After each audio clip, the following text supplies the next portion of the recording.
로마서 13장 1절부터 7절까지 읽겠습니다. 각 사람은 위에 있는 권세들에게 굴복하라. 권세는 하나님께로 나지 않음이 없나니 모든 권세는 다 하나님의 정하신 바라. 그러므로 권세를 거스르는 자는 하나님의 명을 거스림이니 거스르는 자들은 심판을 자취하리라. 관원들은 선한 일에 대하여 두려움이 되지 않고 악한 일에 대하여 되나니 내가 권세를 두려워하지 아니하려느냐. 선을 행하라. 그리하면 그에게 칭찬을 받으리라. 그는 하나님의 사자가 되어 내게 선을 이루는 자니라. 그러나 내가 악을 행하거든 두려워하라.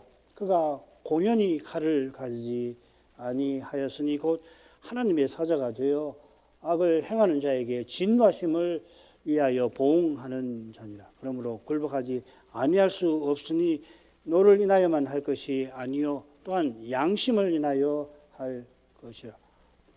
너희가 공세를 바치는 것도 이를 인합니다. 저희가 하나님의 일꾼이 되어 바로 이 일에 항상 힘쓰느니라. 모든 자에게 줄 것을 주되 공세 받을 자에게 공세를 바치고 국세 받을 자에게 국세를 바치고 두려워할 자를 두려워하며 존경할 자를 존경하라.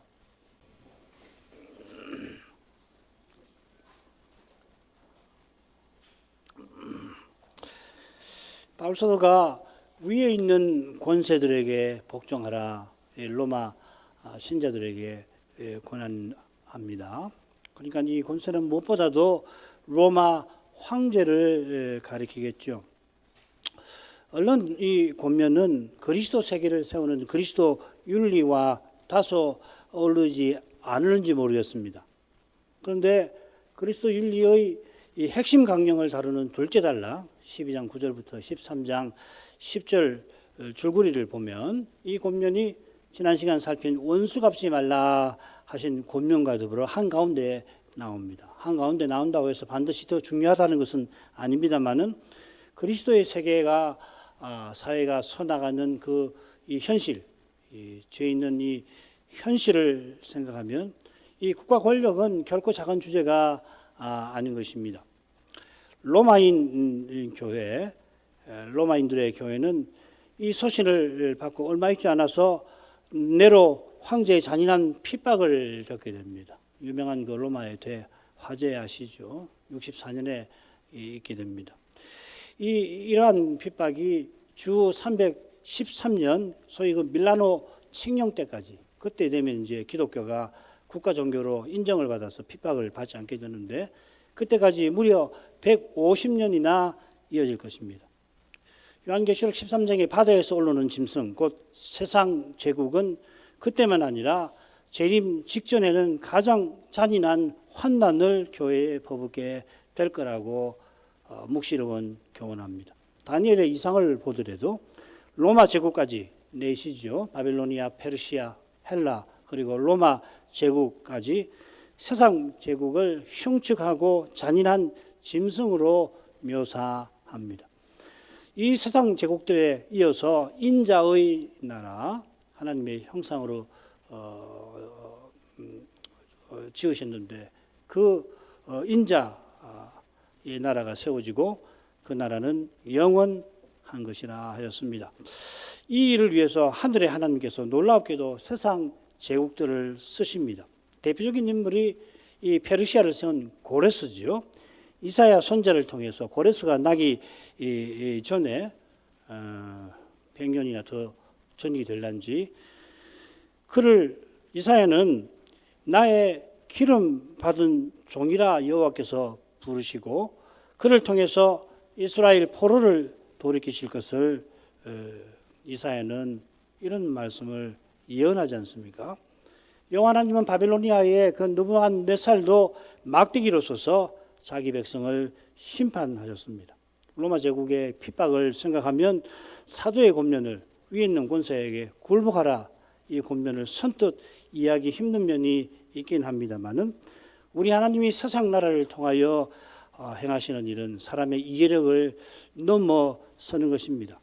인생은 내일 일을 알지 못하는 존재인데 눈에 보이는 현상에 갇힐 것이 아니라 하나님의 말씀을 겸손히 듣고 현실을 바로 볼 것입니다. 오늘 낭독한 본문은 셋으로 나눌 수가 있겠는데요. 1, 2절, 그리고 3, 4절, 그리고 5절부터 7절까지 되겠습니다. 1, 2절에 보면 하나님께서 정하신 권세에 굴복하라, 복종하라. 5절에서 7절에 보면 복종하라는 말이 나오죠. 그죠? 그리고 가운데 이 세상 관원은 하나님의 사자라. 너에게 선을 이루는 자다 하고서 이 세상 권세자를 어떻게 봐야 할 건가가 가운데 나오고 있습니다. 자, 이 줄거리로 먼저 1, 2절로 가죠. 각 사람은 위에 있는 권세들에게 굴복하라. 권세는 하나님께로 나지 않음이 없나니 모든 권세는 다 하나님의 정하신 바라. 그러므로 권세를 거스르는 자는 하나님의 명을 거스름이니 거스르는 자들은 심판을 자취하리라. 사도는 각 사람에게 권한다 했어요. 흥미롭게도 여기 사람이라고 새긴 표현, 헬라말은 푸시케라는 아주 자주 쓰이는 말인데 로마서에 4번 나옵니다. 4번 나오는데 나머지 3번 전부 하나님의 심판이나 소위 죽음의 맥락에 나옵니다. 로마서 2장에 보면 악을 행하는 각 사람, 여기 똑같이 사람이라고 번역했습니다. 영혼이라고도 번역할 수 있는 말인데 하나님의 심판이 그에게 있을 거라 했습니다. 나머지 2번은 같은 표현을 목숨이라고 번역을 합니다. 히브리 말에 가만히 보자. 갑자기 생각이 안 나는데요. 이 영혼이라고도 하고 목숨이라고도 쓰는 그 말을 번역을 한 거라고 볼 수 있습니다. 아닌 게 아니라 2절을 보시면 심판이 나옵니다. 그리고 4절에 칼이 나옵니다. 그러니까 바울 사도가 여기 흔히 쓰는 이 사람, 안스로포스라는 말을 안 쓰고 영혼이라는 말을 쓴 그 의도가 있겠지요. 자, 그 의중이 뭘까?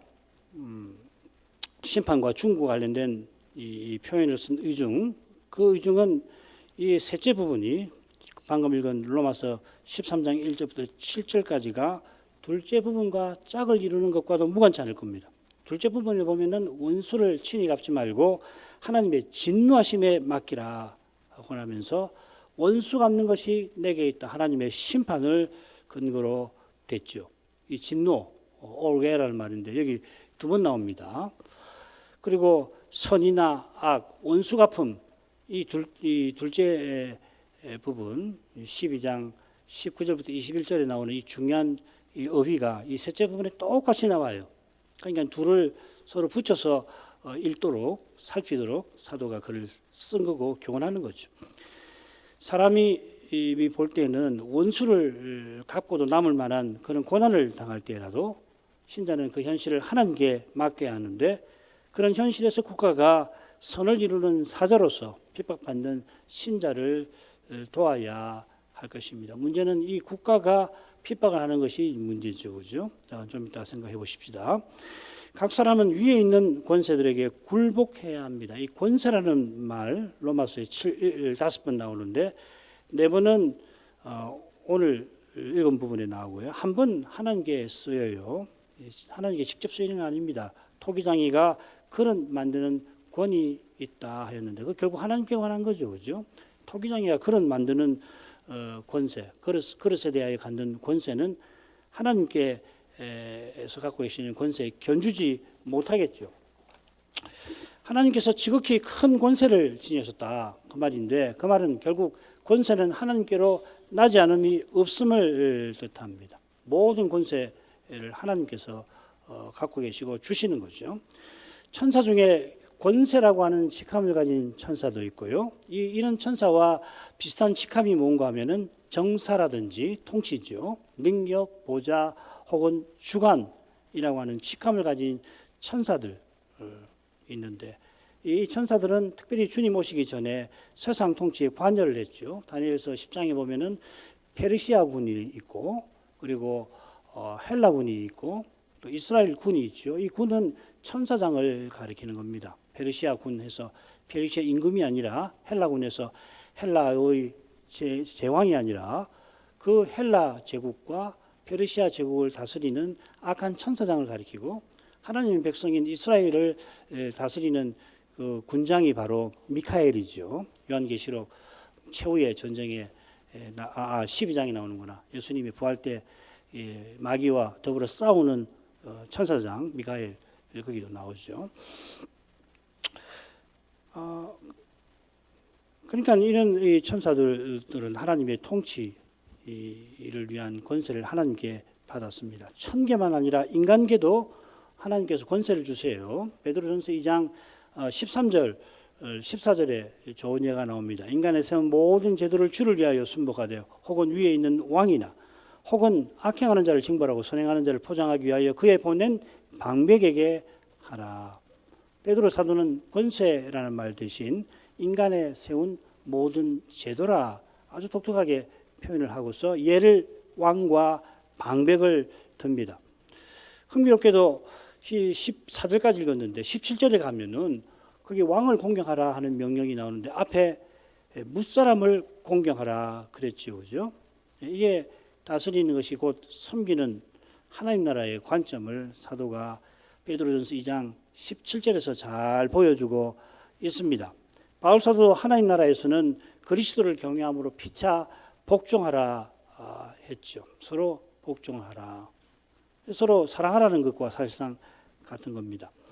하나님께서는 국가만 아니라 교회와 가정에서도 다스리는 권세를 주셨습니다. 이 권세는 사랑으로 섬기는 것이라 하셨습니다.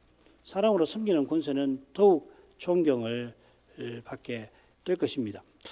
하나님께서 다스리라고 주신 권세라서 위에 있는 권세라 합니다. 베드로전서 2장 13절에도 보면 왕을 위에 있는 왕이라 표현을 했습니다. 하나님이 위에 두셨다 하는 말이죠. 그래서 위에 두신 자에게 그 위에 두신 자 아래에 있는 이들은 두신 자들은 굴복하라 하셨습니다. 이 굴복하라는 말이 금방 설명드린 내용을 담고 있습니다. 굴복하라고 새겼는데 아래에 둔다는 말이에요. 아래 둔다. 원래가 하나님께서 아래 두셨으니 두신 거기에 있는 겁니다. 우리말 이 굴복이라는 말이 좀 어감이 안 좋습니다. 힘이 모자라서 어쩔 수 없이 복종한다 하는 뜻이 굴복에 있어서 사도의 의중을 제대로 담아내질 못하고 있습니다. 사도가 이 말을 쓸 때 의중은 뭐냐면 하나님이 두신 거기에 있으면서 두신 뜻을 받들라 이 말이죠. 이게 굴복하라라는 말에 담긴 뜻입니다. 그러니까 이건 뭐냐면 결국은 성자께서 성신 안에서 성부를 받드시는 태도를 본받으라 하는 말입니다. 요컨대 국가 권세를 대하는 태도에서 신자는 믿음으로 행하라 하는 겁니다. 지금 이 로마 신자들에게 주실 명령이라는 걸 꼭 기억해야 합니다. 그리스도를 드러내라 하는 겁니다. 그러면 부활하신 그리스도가 신자의 순종을 통하여 국가에 받으신 그 모든 권세를 국가에게 나타내실 것입니다. 하나님 나라를 이 세상에서 나타내시는 것입니다. 이런 신자가 직분자든지 아니든지 교회에서 그리고 남편이나 부모든지 혹은 아내나 자식이든지 가정에서 그리스도를 드러내겠죠. 그리스도께서 대하시듯 서로 대하고 그리스도를 대하듯 서로 대할 것입니다. 바로 거기에 그리스도의 사회가 나타나는 것이고 국가에서도 이런 사회를 나타내라고 지금 권면하는 것입니다. 이 사도는 모든 권세는 다 하나님의 정하신 바라 덧붙입니다. 이 정하신 바라 새긴 표현 안에 표현이 굴복이라는 낱말 안에 있어요. 이 굴복이라는 말 히포타소라는 말인데 이 정하신이라는 말이 타소라는 말입니다. 정하셨다고 새겼는데 하나님께서 원하시는 대로 두어 두신다 하는 말입니다. 하나님이 태초에 하나님의 형상대로 남자와 여자를 지으실 때에 남자를 여자의 머리로 정하셨고 여자를 남편에게 돕는 배필로 세워 주셨습니다만 세워 주신 것입니다. 배필이라고 할 때는 동독한 짝을 가리키는 거고 돕는 자라고 할 때는 힘이 모자라서 그저 거두는 사람을 가리키는 게 아니고요. 힘이 있어서 일을 이루도록 도와주는 사람을 가리키는 겁니다. 이 돕는 배편할 때 히브리 말로 에제르라고 하는 말인데요. 이 도움이란 말의 용례를 다 찾아보면 정확하게 열 몇 번인지 기억이 잘 안 나는데요. 20번 안 됐던 것 같은데 대부분 하나님께 쓰여요. 하나님은 우리를 도우시는 자시라. 이럴 때 쓰는 겁니다. 하나님 이외에도 이 도움이라는 말을 할 때는 힘이 있어서 남을 도와주는 사람을 가리키지, 힘이 없어가지고서 누가 주도적으로 하는데 그 옆에서 좀 거들러 주는 사람 아닙니다. 성경에서 돕는이라는 말을 쓸 때는. 이는 도와주는 여인을 하나님께서 남편 아래 두셨습니다. 정하셨습니다. 뜻이 깊겠죠? 왜 이렇게 하셨을까? 장차는 뭐 이런 데서 다 벗어나는데 왜 하나님은 이런 식으로 하시는가? 그 뜻을 깨닫는 만큼 하나님이 두신 거기서 하나님 영광을 드러낼 수가 있을 겁니다. 그 드러나는 영광이 삼위의 영광이죠. 능력과 권세에서 동등이신 삼위께서 서로에게 기꺼이 매이십니다.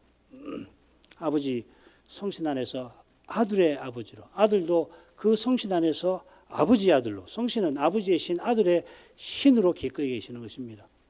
권세와 능력이 동등이에요. 자존하시는 하나님이신데 삼위 안에서 기꺼이 서로에게 매이시는 거죠. 아들의 아버지로 계시는 거지. 나는 아들 필요 없다. 내가 아버지인데 너는 나를 위해서 있으라. 나는 너를 위해서 있지 못한다. 그러시지 않으시는 거잖아요. 이게 우리가 믿는 하나님이십니다. 삼위. 우리가 삼위의 영광 말하는데 삼위의 영광의 핵심이 뭔가? 삼위의 관계는 뭐며? 삼위 안에 있는 사귐의 본질이 뭔가? 그게 십자가에서 교회가 그리스도의 몸과 지체로 서서 나가게 하시는 데서 단연 나타나는 거 아니에요? 삼일체를 우리가 믿는다고 하는데 그 실질이 뭔가? 가정에서, 사회에서, 교회에서는 물론이고 이 삼위의 영광을 나타내는 거란 말이죠. 그러니까 남편은 항상 아내의 남편으로 존재하지 집에서는 아내의 남편인 것처럼 하고 밖에 나가서는 마치 혼인 안 한 사람처럼 한다면은 삼위 영광을 가리는 거잖아요. 이게 기독교 윤리, 그리스도 윤리에 다 포함되는 것이고 에베소서 5장 1절부터 21절까지 이 말씀에 근거해서 5장 21절부터 6장 9절까지 바로 그걸 가리키는 거 아니에요. 삼위의 영광이 어떻게 남편과 아내 그리고 부모와 자식, 주인과 종에서 나타나는 것. 물론 그리스도를 통해서 나타나는 거죠. 그리스도를 통해서 나타난다. 그 삼일체론하고 기독론하고 딱 붙어 있는 거라고. 그리스도를 떠나서는 삼위를 말할 수가 없고 이 삼위 영광, 그리스도를 본받고 드러낼 때 거기 자연히 삼위 영광이 나타나는 거죠. 우리 오늘 부른 그 찬송 108편 보세요. 거기 보면은 이 하나님이신 예수님을 찬송하잖아요. 우리 구주님, 우리 하나님. 그런데 우리는 동시에 그 예수님 우리에게 중보자가 되시잖아요. 사람 대신 하나님. 그리스도를 말할 때는 특별히 우리의 머리이신 사람이신 그분을 말하는 거잖아요. 그러니까 우리가 그리스도를 통해서 찬송을 드리지만 또 그리스도께 예수님께 또 찬송을 드리는 거 아니에요. 하나님이시니까 찬송을 드리는데 하나님이신 그리스도께 하나님이신 예수께 우리가 어떻게 찬송을 드리느냐? 그리스도인 예수를 통해서 드리는 거잖아요. 자, 이런 건 뭐 우리가 늘 배우는 것입니다. 부모와 자식의 관계도 이 삼위의 관계를 드러내는 방편입니다. 국가도 그런데 그리스도의 영원한 제국이 과연 그렇겠죠. 자, 2절 처음에 그러므로 하고 나오는데 이 표현은 권세가 하나님께서 정하신 바라는 걸 가리킵니다. 권세를 거스르는 자는 하나님의 명을 거스른다 하였습니다. 여기 이 명이라는 말 1절에 하나님께서 정하신 바에서 나온 바로 그 표현입니다. 요컨대 권세를 거스르는 것은 그를 세우신 하나님을 거스른다 하는 말입니다. 이 거스른다는 말을 로마서에서 이렇게 쭉 보면 이 하나님의 뜻을 대적하는 데 쓰여요. 이런 생각이 제5계명을 유대교에서 처음 네 계명과 함께 하나님께 속한 계명으로 해석하는 데서도 이런 생각이 엿보이죠. 또 하나님께 쓰이는 표현을 이 부모에게 쓰는 그런 말씀, 레위기 19장 3절에 보면 부모를 경외하라. 또 14절에 보면 내 하나님을 경외하라. 이 경외하라는 말을 부모에게도 썼잖아요. 이런 데서 이런 성경적인 생각이 드러납니다. 이런 생각은 권세는 하나님께로 나지 않음이 없다는 교훈에 근거하는 것입니다. 하나님께서 세우신 권세를 거스르는 것은 결국 세우신 하나님을 거스르는 것이라고 교훈하는 거죠. 물론 관원이 하나님이 정하신 바를 거슬러 권세를 부리게 될 경우에는 이건 이제 복잡해집니다. 사정을 살펴서 경우마다 대해야 할 것입니다. 다니엘서에 국가 권력이 다니엘 선지자나 다니엘의 세 친구들더러 하나님을 예비하는 일을 가로막거나 우상을 섬기게 할 경우에 다니엘과 친구들은 죽음을 각오하고 국가의 명령을 단호히 거부합니다. 우리 주님께서 가이사의 우상 숭배적인 형상이 그려진 동전을 다 가져오라고 하시고 가이사의 것은 그러나 가이사에게 바치라고 하셨습니다. 로마 황제가 자기를 신으로 섬기라고 하는 명령은 단호히 거부하시지만은 바리새인들이 이미 그런 황제에게 세금을 내는 것을 가리키면서 너희들 내고 있지 않느냐? 근데 나한테 왜 이렇게 시험을 하고 있느냐? 그 말씀이죠. 너희들 이미 이 가이사의 이 형상을 보고 우상 숭배라고 막 떠들지만 세금 내고 있지 않느냐? 그러나 세금 내는 거 합당하다. 그렇게 교훈해 주시는 거 아니에요. 자, 이 불복종의 주제는 매우 복잡한데 우리가 적당한 기회가 있기를 바랍니다. 권세를 거스르는 자는 하나님의 명을 거스르는 것이라 심판을 자취합니다. 이 심판이라는 말, 크리마라는 말인데 이것을 제외하고 5번 나오는데 죄다 하나님의 심판이나 혹은 판단을 가리킵니다. 심판이나 판단이나 사실은 붙어 있는 거죠. 판이라는 말. 신약 성경 다른 곳에서 대부분 하나님의 심판에 사용됩니다. 여기서는 관원이 거스르는 자를 처벌하는 것을 가리키는 건데 그 처벌이 하나님께서 내리시는 것임을 암시하는 겁니다. 국가가 정당하게 처분할 때 그거 하나님이 하시는 것이다. 그래서 4절에 가면 이 관원을 하나님의 일꾼이다, 사자라 부르는 겁니다. 이런 교훈이 하나님이 없다는 이 시대에는 퍽 이상하게 비칠 것입니다. 신자라도 그럴 수 있어요. 뭐 관원이 뭐 국가에서 하는 건데 뭘 이렇게까지 보나. 이 시대는 창조 규례도 거부하려고 합니다. 뭐 거부하려고 한다고 해서 이 규례가 결코 무너지지는 않겠습니다만은 결국 이 창조 규례를 거부한다는 것은 도덕이나 사회 질서가 그저 사람들의 협의에 불과한 것처럼 대하는 일이 점점 많아진다는 것입니다. 계몽주의에 활발했던 소위 그 사회 계약론이 지배하고 있는 시대 아니에요. 얼마 전에 우리나라도 간통법이 형법에서 사라졌는데 왜 사라졌냐면은 혼인 관계는 순전히 두 성인의 합의에 따른 것이라 보는 태도가 붙어 있는 겁니다. 사적인 관계라는 거, 개인적인 관계인데 왜 공공적인 형법에서 규제하느냐? 안 맞다 하는 거죠.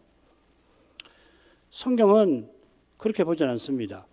혼인 관계를 하나님이 세운 인간 관계의 근간이라고 보는 것입니다. 배우자 한편의 간통이 다른 한편만 아니라 적어도 자녀들에게 뭐 친족 관계가 많이 있지만은 그 부모는 얼마나 고통스럽습니까?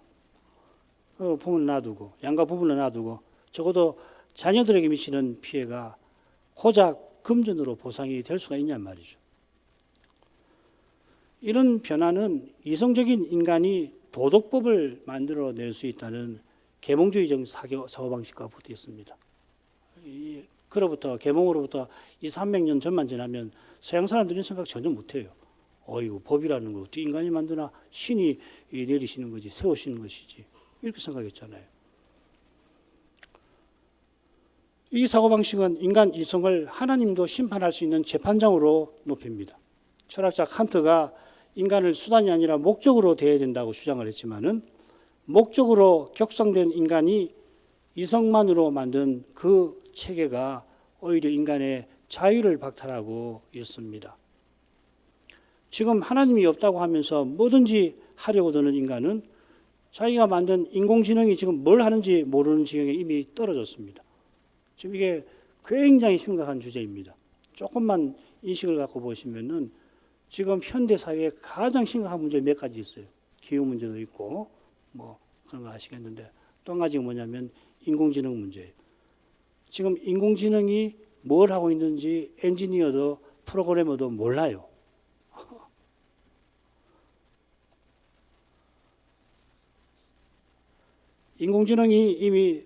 인류가 이미 인공지능의 수단이 되어서 우리가 사용하는 SNS나 뭐 유튜브 시청이나 뭐 이런저런 카드 쓰는 거 전부 인공지능에게 다 지금 수단이 되고 있어요. 정보가 다 넘어가가지고 우리는 이용당하고 있는데 어떻게 이용당하게 될지 모릅니다. 정말 무서운 시대에 이미 진입해 있습니다. 의식 있는 과학자들은 이미 그 이야기를 하고 있어요. 정신 차려야 할 때입니다. 우리 앞에 전개되는 이 여러 현상들은 인류 역사에 예를 들면 창조 규례가 무너지는 거 이런 것부터 해가지고서 이 간통죄가 폐지되는 이런 것들 이게 심상치 않은 겁니다. 한번 역사를 한번 보십시오. 이런 일이 뭐 언제 어디 얼마큼 있었는지 이게 당연한 거 하잖아요. 간통죄를 그 죄지 큰 죄지 인류가 다 그렇게 믿고 살았잖아요. 어떻게 간통을 할 수가 있나? 처벌해야지 국가가 처벌해야지. 얼마나 큰 피해를 가져오나 사회 건강을 흔드는 거 아니냐. 다 그렇게 생각을 해왔잖아요. 그런데 오늘날 뭐 간통죄 폐지됐다고 해서 그런가 보다 그렇게 생각할 문제 아니에요. 인류 역사에 이런 일이 없어요. 희한하게 세계적 배도와 죄다 연결되어 있다는 것을 기억하실 필요가 있습니다. 보통 시대 아닙니다. 정말 자다가 깰 때라고 한 성경 구절이 있는데 지금이 그렇습니다. 정말 중요한 문제가 뭔지를 꼭 기억하셔야 합니다. 자, 그 다음으로 넘어가죠. 관원들은 선한 일에 대하여 두려움이 되지 않고 악한 일에 대하여 되나니 네가 권세를 두려워하지 아니하려느냐. 선을 행하라. 그리하면 그에게 칭찬을 받으리라. 그는 하나님의 사자가 되어 내게 선을 이루는 자니라. 그러나 네가 악을 행하거든 두려워하라. 그가 공연히 칼을 가지지 아니하였으니 곧 하나님의 사자가 되어 악을 행하는 자에게 진노하심을 위하여 보호하는 자니라. 4절에 세상 관원을 하나님의 사자라고 합니다. 그리고 앞뒤로 같은 주제가 나와요. 하나님의 사자로서 이 관원은 악을 심판하고 선을 보호하고 칭찬하는 한다. 뭐 이렇게 나오죠. 관원은 선한 일이 아니라 악한 일에 대하여 두려움이 됩니다. 애굽 총리였던 요셉이 형들의 큰 잘못을 바로잡으려고 그들에게 두려움이 되었던 것을 우리가 잘 알고 있습니다. 꼼짝도 못하게 하죠. 얼마나 엄하게 대하는지 성경이 잘 기록이 되어 있잖아요. 요셉이 미운 마음에 형들에게 보복하려고 한 게 아니라 이미 형들을 용서했고 다만 그들을 회개케 하려고 그리한 거죠. 이후로 요셉은 형들과 그 식구들을 극진히 애굽 땅에서 보살폈습니다. 자, 그런데 아버지 야곱이 돌아가시자 형들은 요셉이 보복할까 심히 두려워했습니다. 형들은 자기네 죄가 보통 큰 게 아니기도 했습니다만은 필시 요셉이 총리로서 악한 일에 대하여 얼마나 두려움이 되었던 것을 보아서도 그럴 것입니다. 형들의 모습에 요셉이 울면서 두려워하소서 내가 하나님을 대신하리니까 형들을 위로하였습니다마는 요셉의 간곡한 위로에도 어쩌면 형들은 죽는 날까지 두려움에서 완전히 벗어나지 못했을 것입니다. 이 두려움은 인생이 하나님께 범죄하는 데서 갖는 그런 근원적인 것이에요. 이런 두려움이 있으니까 이 타락한 세상이 이만큼이나마 유지되는 면이 있습니다. 하나님이 없다 하는 시대라 죄의 인식이 이전 시대에 비해 현저히 약해졌습니다. 그런데 희한하게 죄책감이 사라지질 않듯이 아무리 죄를 죄로 인정하지 않으려 해도 죽음의 두려움 역시 사라지지 않습니다. 이야기가 길어 다 빼버렸는데 이게 이제 철학에서 굉장히 중요한 주제가 되었죠. 20세기 중반 이후에 소위 그 실존주의가 등장하고서 이 하이데거라고 하는 사람이 나타나서 이 점을 특별히 지적하면서 이제 철학을 전개하지 않았습니까? 그 이후로 이제 이 세상 철학가 사상가들의 목표가 있어요. 그게 뭐냐면 죄책감을 없애려고 하는 거거든요. 두려움을 없애려고 하는 거거든요. 하나님을 인정하지 않으니까 죄는 죄가 성경에서 말하는 죄에 대해서 무신을 할 수 있는데 문제는 죄책감이 사라지지 않고 죽음에 대한 두려움이 벗어날 길이 없는 거거든요. 그러니까 이 사상가들은 이 죄책감을 없애버리려고 별의별 주장을 다 하잖아요. 심리학 한번 보십시오. 심리학의 시대가 됐는데 별의별 주장을 들이대면서 죄를 인정하지 않고 죄책감을 없애버리려고 괜찮아 그거 네 잘못 아니야 뭐 이런 거 말이에요. 예를 들면은 그런데 죄가 없어지지 않고 죄의 삭신 죽음도 그런 거예요. 하나님 앞에서 죄가 하나님과의 관계의 문제인데 그 죄가 없어지나요? 그러니까 죄의 삭선 사망이니까 그 죽음에 대한 두려움이 없어질 수가 없어요. 별짓을 다 하거든요. 사상사를 지난 세기 또 금세기 들어와서도 사상사를 이렇게 보면 결국은 그 일을 하는 거거든요. 반기독교적인 사상가들이 하는 일이 실질적으로 이거거든요. 요것만 되면 얼마나 좋겠어요. 죄책감도 없고 그 다음에 뭐 죽음이란 두려움도 떨치면 얼마나 좋겠어요. 안 됩니다. 이거 될 수가 없죠. 하나님이 살아계시는데 어떻게 이런 일이 가능해요.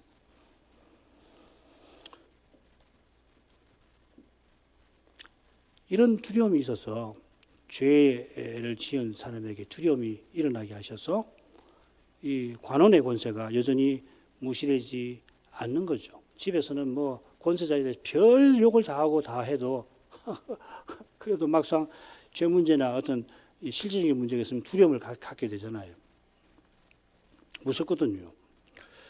그런 가닥에 사도가 관원들은 악한 일에 두려움이 되어야 한다 하지 않고 두려움이 된다 이렇게 이야기를 해요. 그죠? 권세자들 이렇게 해야 됩니다. 그렇게 하면 두려움이 된다 이렇게 이야기를 하고 있습니다. 하나님께서 홍수에 특별히 짐승들 들어 사람을 두려워하게 하신 것처럼 그래야 인류가 망하지 않잖아요. 방주에서 나가지고 만약에 맹수들이 사람을 두려워하지 않는다고 하면 사람은 없어져 죽어져 버리 금방 멸절돼 버릴 수 있잖아요. 하나님께서 노아 홍수 이후에 짐승들이 사람을 특별히 두려워하게 만드셨거든요. 그처럼 사람들이 악한 일을 행할 때 관원을 두려워하게 하신 거다 그 말씀입니다. 네가 권세를 두려워 아니하려느냐 하고서 사도는 그 길을 제시합니다. 그 길은 선을 행하는 겁니다. 이게 참 흥미로워요. 계속해서 선악이라는 말을 쓰거든요. 법을 지켜라든지 법을 어기지 말라든지 그렇게 하지 않고 선을 행하라고 권합니다. 이것은 그리스도나 사도를 가리켜 쓰는 직함을 관원에게 쓰는 것과도 붙어 있습니다. 하나님의 사자, 하나님의 일꾼, 다 사도와 그리스도께서는 직함이죠. 이 서신 이 번역이 불과 몇 년 전에 52년인가 죄송합니다.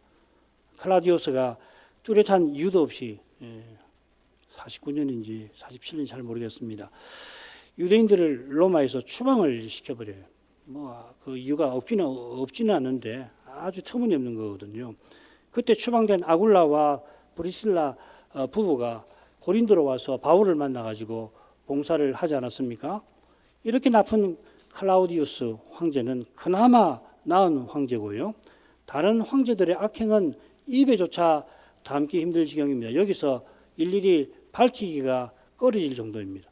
그러니까 어른 읽으면 사도가 이런 일 뭐 전혀 모르는 사람 마냥 순진하게 국가 권력의 주제를 다루는 것처럼 느껴질지도 모르겠습니다. 그래서 굉장히 곤욕스러워해요. 이 부분을. 누구보다 죄를 알고 누구보다 하나님의 통치를 깨닫는 사도인데 그럴 리가 있나요? 얼마나 비상한 인물인데요. 바울 사도가 다 알죠. 손바닥같이 이 로마 황제와 그 궁정에서 일어날 일을 손바닥같이 들여다보고 사는 사람일 텐데 모를 리가 없죠. 마찬가지로 그저 법을 준수하라고 아니하고 선을 행하라 하는 것은 신자가 흉측한 짐승 같은 국가에서도 참된 선을 추구하도록 권하는 것입니다. 지금 로마 신자에게 하는 말이죠. 그저 법을 확실히 지키십시오. 물론 세금대라는 이야기가 뒤에 나옵니다만은 그 정도가 아니고 참으로 선한 일을 이루라 하는 겁니다. 좀 후에 또 살피게 될 겁니다. 사도는 관원을 하나님의 사자라 부르고 내게 선을 이루는 사람이라 하였습니다. 이 사자라고 여기는 새겼는데 다른 데 보면은 일꾼, 수종자, 또 사역자 여러 가지로 번역이 되어 있습니다. 그래서 사도나 복음 전하는 자들 사역자라 일꾼이라고도 하고요. 또 집사도 됩니다. 이 말을 로마 사도행전 6장에서는 집사라고 번역을 했고 빌립보서에도 보면 집사고 디모데전서에도 3장에 집사라고 번역이 되겠습니다. 최초의 7 집사가 공계를 맡은 사람이듯이 이 말은 주인집 식구에게 주인의 음식을 갖다 주는 일을 하는 것과 붙어 있습니다. 사도나 다른 직분자도 하나님의 집에서 하나님의 자녀를 섬기는 사람이죠. 사도가 지금 관원을 하나님의 사자라 부른 것은 이들이 내게 선을 이루는 일 맡은 것과 붙어 있습니다. 선을 행하라는 명령이 단지 국가법을 준수하는 정도가 아니라고 봤는데 관원이 이 서신받는 신자에게 선을 이루는 것도 마찬가지겠죠. 이 선을 이룬다는 말 로마서에 두 번 더 나오는데 둘 다 로마 신자에게 나옵니다. 로마서 15장 2절에 보면 선을 이루고 덕을 세우도록 할지니라. 이게 이제 로마서 14장 16절부터 19절을 그 주제를 요약한 거거든요. 그 교회를 세우라는 이야기죠. 거룩한 교회를 세우는 것이 선을 이루는 것이거든요. 매주 말에도 같은 뜻이 나옵니다. 기독교 국가가 아닌 국가에서는 관원이 이 그리스도의 사회를 세우는 일을 힘쓸 리가 없으니까 우리 이 한국 신자에게도 이 지금 사도의 교훈이 낯설게 다가옵니다. 너에게 선을 이루는 자니라. 이게 무슨 말인가? 그러니까 도덕적인 차원에서 이야기하는 거죠. 도덕적인 차원에서 착한 일 하는 사람을 보호하고 나쁜 짓 하는 사람을 처벌하는 뭐 이런 정도로 선을 이룬다는 말을 이해하는데 로마서에서는 그보다 그 이상입니다. 칼빈은 이렇게 이야기합니다. 관원의 소명을 뭐라고 그러냐면 인생 전체의 소명 중에서 가장 신성하고 지금까지 가장 존귀한 소명이라 이렇게 이 기독교 강요에서 이렇게 설명을 해요. 대통령이나 왕이 가장 존귀한 소명이다. 신성한 소명이다. 하나님께서 맡기신 가장 존귀한 소명이다. 이렇게 이게 터무니가 없는 게 아니에요. 요셉 한번 보십시다. 요셉이 애굽 총리로서 7년 동안 기간 동안 행한 일 한번 보면 금방 알 수 있죠. 얼마나 중요한지 모릅니다. 이집트 백성만 아니라 많은 주변 백성들을 살렸습니다. 요셉이 형들을 대한 데에서 심장하듯이 하나님께서 이 요셉을 통해서 구원의 큰 일을 이루셨을 거예요. 창세기 보면은 요셉이 말하자면 총리로서만 일을 한 게 아니고 이 신자로서 특별히 선지자 아니에요. 그런 인물로서 하나님의 구원의 일에 힘쓴 것을 짐작할 수 있는 데가 여러 나옵니다. 그처럼 세상 나라의 관원을 통하여 하나님께서 자기 백성에게 선을 이루어 주시는 것입니다. 세상 관원은 그런데 관심 없어도 하나님께서 그런 관원을 통해서도 선한 일을 이루어 주시는 겁니다. 이것을 우리는 기억하고서 국가 선거를 할 때 차선이 안 되면 차기라도 뽑도록 힘써야 옳을 것입니다. 마찬가지로 모든 경건과 단정한 중에 고요하고 평안한 생활을 바라고서 국가를 위해서 우리가 기도할 필요가 있을 것입니다. 하나님께서는 국가에게는 특별히 칼을 주셨습니다. 이 사형제 폐지 논의가 여전합니다만은 오랫동안 국가는 중범죄자에게 사형을 실시해 왔습니다. 구약교회가 또한 신정국가라 하나님께서 어떤 죄는 심지어 돌로 쳐서 사형을 실시하게 하셨습니다. 국가에게 주신 이 칼은 물론 목숨 빼앗는 것만을 이야기하는 건 아니고 목숨을 빼앗을 수 있을 만큼 강력하고 많은 힘을 국가에게 주신 것을 가리키는 거죠. 그 중에 대표적인 것이 과세권일 겁니다. 이건 뭐 다음번에 보도록 하죠. 칼을 국가에게 주신 것은 국가가 다룰 죄가 얼마나 많고 강력한지를 전제합니다. 국가가 만일 이런 권한을 갖지 못한다면 이 세상은 무법한 날강도들의 세상이 되기가 쉬울 것입니다. 물론 관원이 날강도가 되기도 해서 무중부주의가 그런 주장이 있기도 하지만은 하나님께서 공연히 칼을 주시지 않은 것처럼 타락한 세상에서도 관원을 하나님의 일꾼으로 삼으신 목적이 틀림없이 있는 것입니다. 국가가 이 정도의 권한이 없다고 한다면은 아이고 어떻게 살 수 있을까요? 폭력을 쓰는 사람, 사기치는 사람 등등등 해가지고 그 목적이 악을 행하는 자에게 진노하심을 위하여 보응하는 것입니다. 이 목적은 물론 내게 선을 이루는 더 중요한 목적을 위한 것입니다. 진노하심이 진노보다 적절한 번역입니다. 하나님이 국가의 칼을 통하여서 악인에게 진노를 드러내십니다. 그래서 우리에게 친히 원수 갚지 말아라 하신 것입니다. 관원도 다른 소명들, 부모, 자식, 그리고 남편, 아내, 사장, 그리고 회사원 마찬가지로 하나님의 가면입니다. 이 루트가 쓴 표현이죠, 그죠? 소명을 하나님의 가면이라 우리 소명을 통해서 하나님이 자기를 드러내신다 이 말이죠. 그죠? 달리 말하면 신자는 소명을 통해서 하나님의 의도하심을 나타내는 일을 행하는 것. 그리스도의 의도하심을 나타내는 것이 우리 소명이죠. 자, 5절 7절 조금 읽고 마치도록 하겠습니다. 그러므로 굴복하지 않을 수 없으니 아니할 수 없으니 노를 인하여만 할 것이 아니요 또한 양심을 인하여 할 것이니라. 너희가 공세를 바치는 것도 이를 인함이라. 저희가 하나님의 일꾼이 되어 바로 이 일에 항상 힘쓰느니라. 모든 자에게 줄 것을 주되 공세를 받을 자에게 공세를 바치고 국세 받을 자에게 국세를 바치고 두려워할 자를 두려워하며 존경할 자를 존경하라.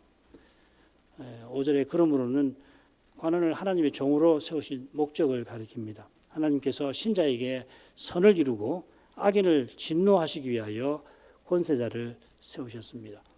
이 목적이 얼마나 중요한가 안다면은 진노만 아니라 양심을 인하여도 권세자에게 굴복할 것입니다. 죄가 얼마나 무겁고 끔찍한지를 아는지라면 하나님의 진노가 얼마나 무서운지를 모를 수가 없을 것입니다. 그런 노를 인하여만 관원에게 주신 하나님의 권위를 인정하지 않고 양심을 인하여도 그래야 합니다. 이 양심을 보면 결국 이게 신자 양심이냐 불신자 양심이냐 그 말이거든요. 2장에는 불신자 양심이죠. 그죠? 9장에는 사도의 양심입니다. 로마 신자에게 권하는 말씀이니 여기 양심은 거룩하신 하나님을 향하는 정당한 마음의 태도를 가리킬 겁니다. 이 정당한 양심은 어떤 거냐면 지극히 작은 일이라도 하나님의 뜻을 거슬러 행하기보다 오히려 모든 피조물을 포기하는 태도를 가리킵니다. 하이델베르 문답에 나오는 거죠. 그죠? 하나님께서 악한 백성을 책망하시려고 악한 통치자를 세우시곤 하는데 그럴 때 신자는 교회의 참된 유익을 위해서 악한 통치자가 있는 자기 나라의 그 비참한 현실을 불쌍히 여겨달라고 하나님께 구하며 그 악한 통치자 아래서 인내할 것입니다. 인내하면서 사도는 가령 내야 할 세금을 성실히 내라고 이야기합니다. 이건 다음 시간에 살필 주제에 앞서서 조금 더 생각하도록 하겠습니다. 기도하겠습니다. 거룩하신 아버지, 장차 모든 사람을 심판하실 주께서 지금 이제도 이 인생의 죄를 억제하시고 또 처벌하시고 심지어는 직접 심판을 내리십니다. 오직 창조하신 주께서 죄인을 구원하시는 그 은혜의 사실을 비추어서 홀로 심판하시며 주의 의로우신 심판 앞에 아무도 항의하지 못하게 되게 하시는 것을 생각합니다. 하나님이 신비한 방식으로 부활하신 그리스도를 통하여 이 세상을 다스리시되 특별히 주를 믿는 주의 교회가 그리스도와 함께 고난받게 하셔서 죄와 죽음의 권세를 물리치고 계십니다. 교회가 당하는 고난에 얼마나 죄가 죄되는가가 드러나는지 모를 수 없습니다만 그런 때 신자가 친히 원수같지 않고 오히려 선으로 악을 이기라고 하십니다. 인생이 너무도 연약한 줄을 잘 아시는 주께서 국가에 칼을 주셔서 세상의 죄와 악을 억제해 주십니다. 물론 국가가 주신 칼로 교회를 핍박하기도 합니다만 그런 때에도 주께서는 친히 선을 신비하게 이루어 나가시는 것을 저희가 꼭 믿게 하셔서 그리스도와 함께 고난받는 그 길을 끝까지 걷게 해 주옵소서. 이런 믿음을 가지고 국민으로서 지켜야 할 도리를 잘 지키고 살 수 있게 하시며 특별히 저희 사는 이 나라를 위해서 하나님께 기도할 수 있게 해 주옵소서. 예수님 이름으로 기도합니다. 아멘.